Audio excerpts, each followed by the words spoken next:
Yo, yo, what it do, family? It is hot today. Well, not too hot actually. Actually, pretty decent weather. It looks like it might rain today later on, but you know, we're gonna catch this time and make some time to talk about people pleasing in this weather because we are not going to be yes men to the weather. If that makes sense. Yes, yes. Anyway, yeah, I just got a book right here. It's called Please Yourself. It's a book by Emma Reed Turrel. I read this book like, was it a year ago or 2 years ago? About people pleasing and everything. As a recovering people pleaser, I'm someone that struggle with like saying no to people.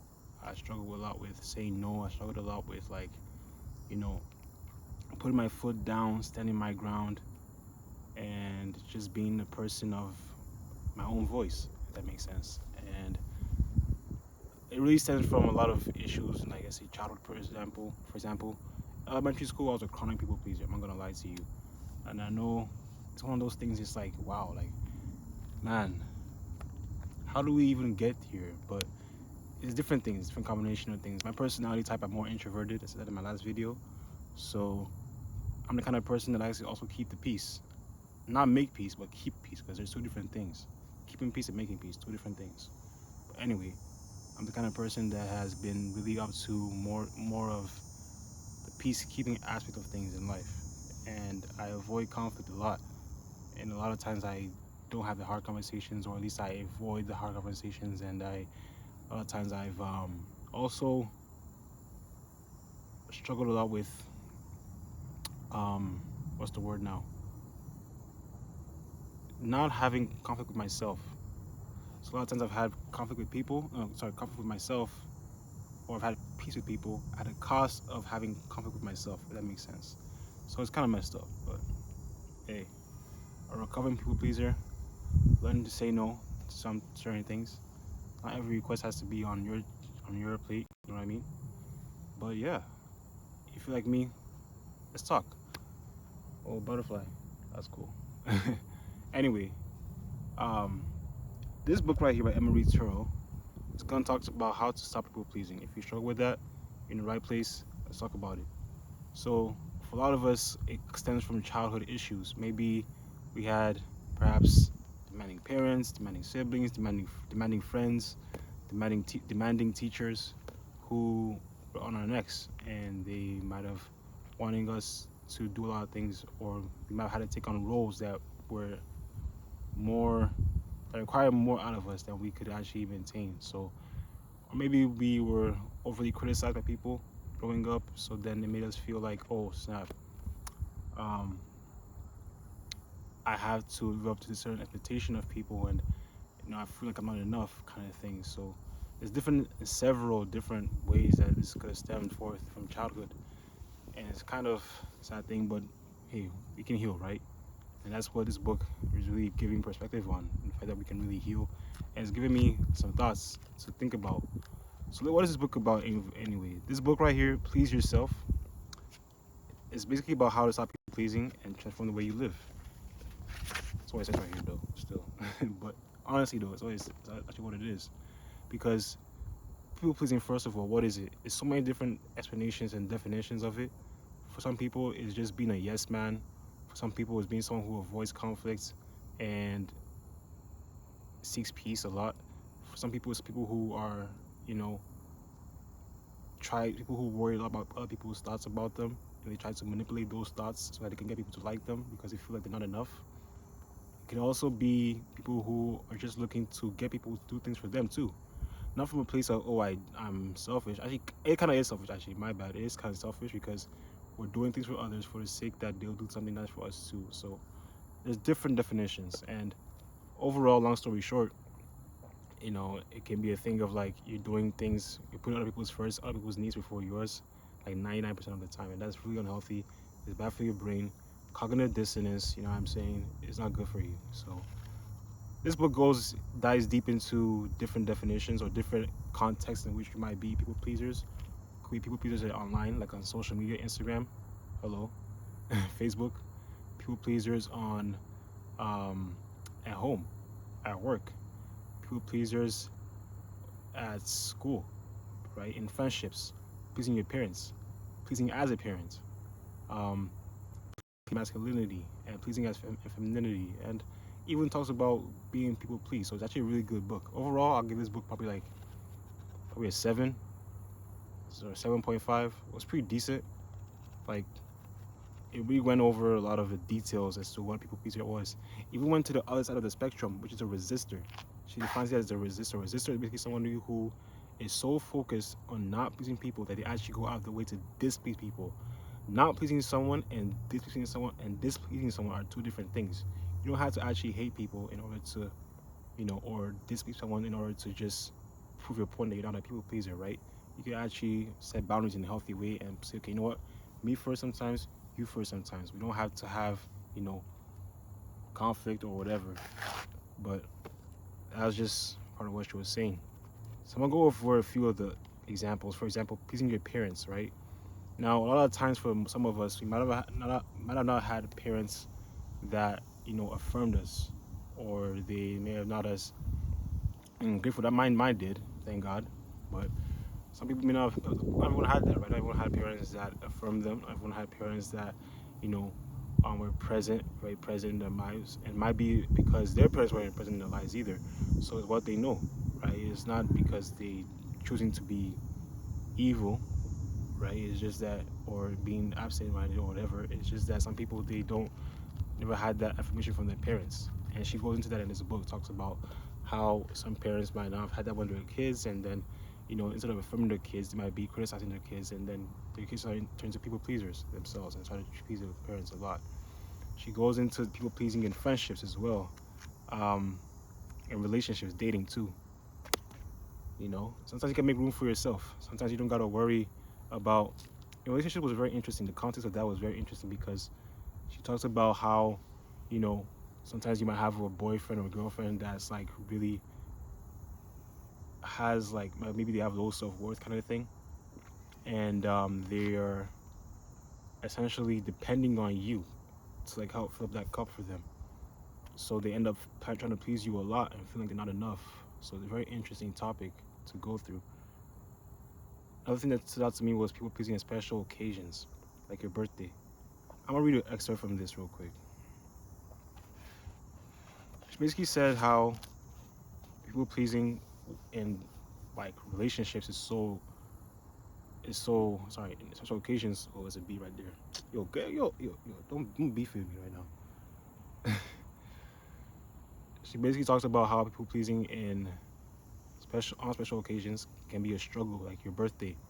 Like sometimes I know for me growing up, I enjoy my birthdays, and I never used to get anxious because people used to help me celebrate, and people actually used to help organize the birthday parties for me.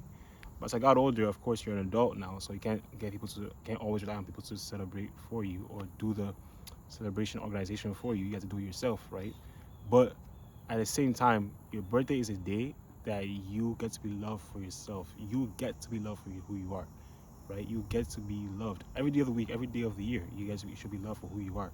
But your birthday, you are celebrated for who you are. You're celebrated for just being you, for existing, right? For life.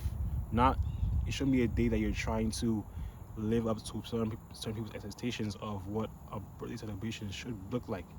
Nah, it should just be a day that you get to be yourself, express how you feel, express your love to others, and people expressing the love back to you. She said right here, we had to debunk the myth that special occasions are anything more than another opportunity to love and be loved just as you are. And she goes on to say later on is that to demand that you spend time with someone in the way that they deem right for their reasons or according to their traditions isn't love and is not deserving of your energy. That's deep. That's so deep because it's like, why am I wasting time trying to live up to someone else's expectations of how my birthday should look like? Do you love yourself, bro? You know what I mean?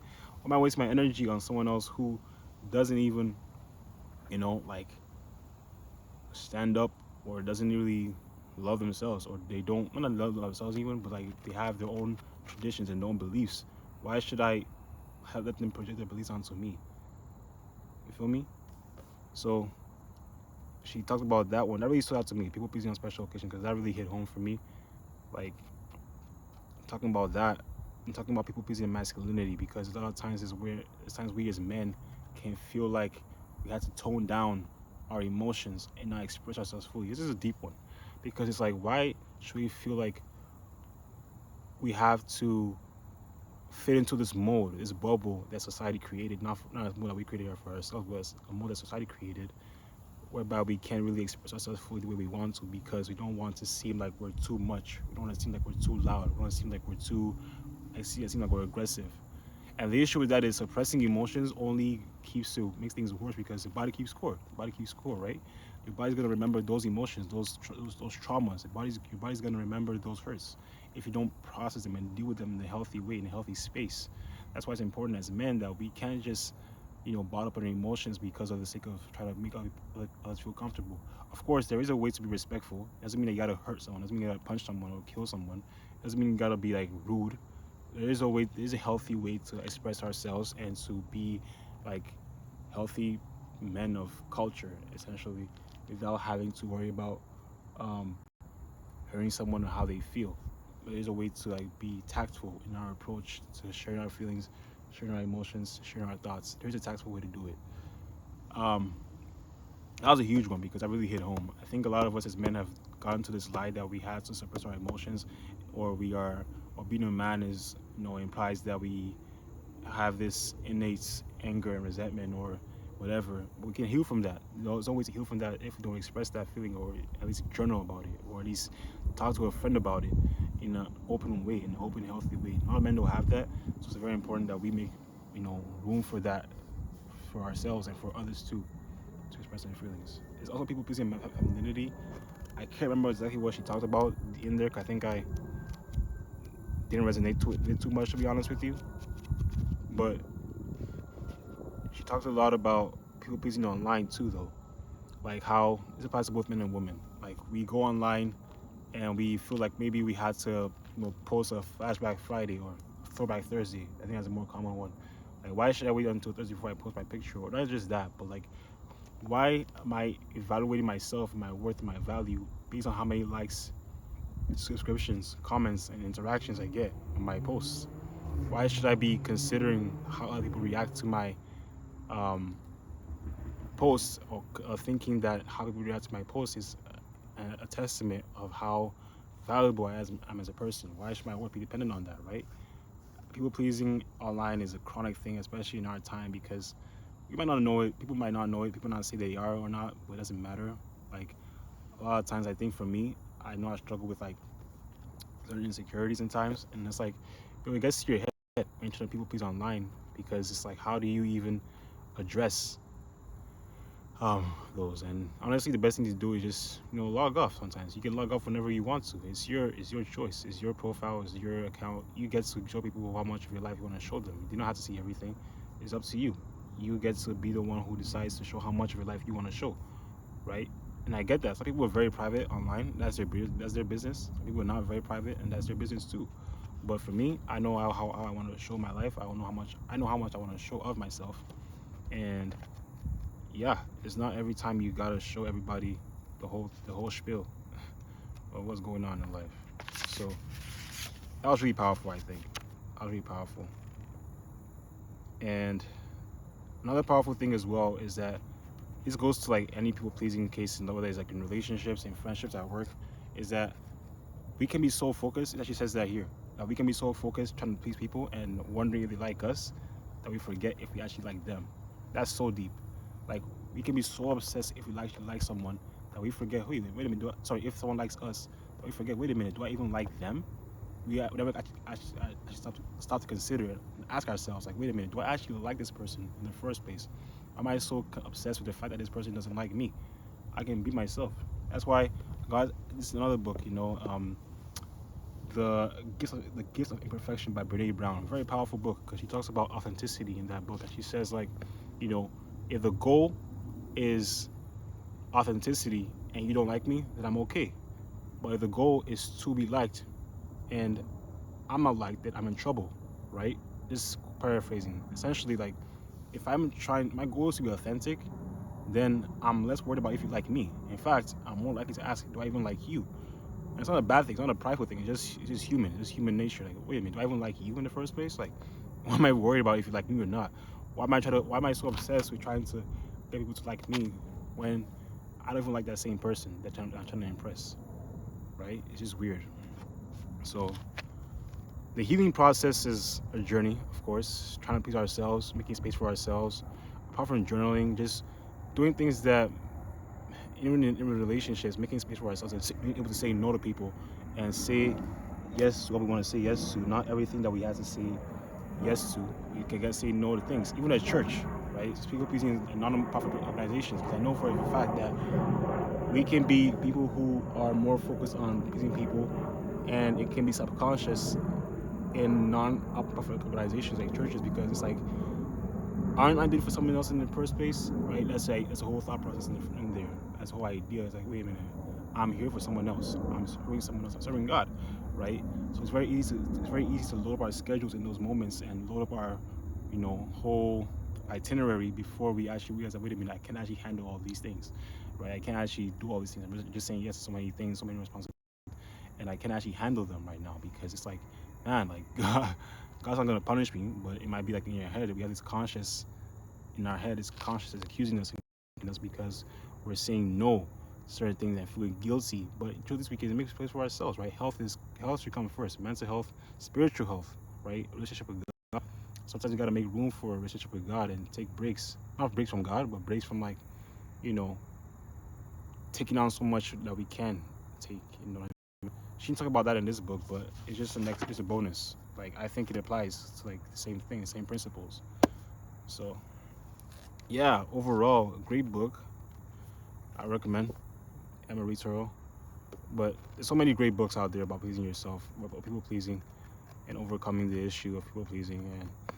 And it's best to just take time to overcome it day by day, step by step. So I know for me it's not easy, but it's a journey, right? That's a journey anyway.